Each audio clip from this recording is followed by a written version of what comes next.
여러분 안녕하십니까? 강원도는 아프리카 돼지열병 차단을 위해 사활을 걸어왔는데요. 하지만 상황은 더욱 어려워지고 있습니다. 인접시군 발병에 이어 민통선 지역에서 감염 멧돼지가 잇따라 발견되면서 그야말로 초비상입니다. 정부는 바이러스 유입을 막기 위해 방역 초소를 추가로 설치하고 총기를 이용한 멧돼지 포획을 허용하기로 했지만 늑장 대응 아니냐는 지적도 나오고 있습니다. 보도 오신영 기자입니다. 지난 주말 철원 민통선 내에서 발견된 야생 멧돼지 폐사체입니다. 발견된 세 구 모두 아프리카 돼지열병 바이러스가 검출됐습니다.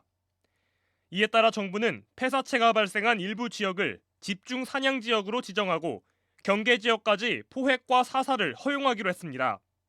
정부는 야생 멧돼지의 남쪽 이동을 차단하는 데 집중하겠다는 계획입니다. 하지만 정부의 이 같은 조치가 너무 늦은 것 아니냐는 목소리가 나오고 있습니다. 지난 2일 경기도 연천군 민통선에서 아프리카 돼지열병에 감염된 멧돼지 사체가 발견됐지만 열흘이 훨씬 지난 뒤에야 관련 대응책이 나온 겁니다. 때문에 DMZ와 민통선 내에 오염 정도가 어느 정도인지 파악하는 것이 급선무라는 지적도 나옵니다. 민통선 지역의 오염 수준이 확인되지 않으면 이런 상황에서 오염원이 계속 존재하는 상황 속에서 그 바깥에 있는 부분을 자꾸만 컨트롤 한다는 것은 한계가 있을 수밖에 없다는 얘기죠. 야생 멧돼지의 하루 이동 거리는 평균 4에서 5km 정도. 전문가들은 이미 상당수의 멧돼지가 민통선 남쪽으로 이동했을 것으로 보고 광범위한 방역 작전의 필요성도 강조합니다.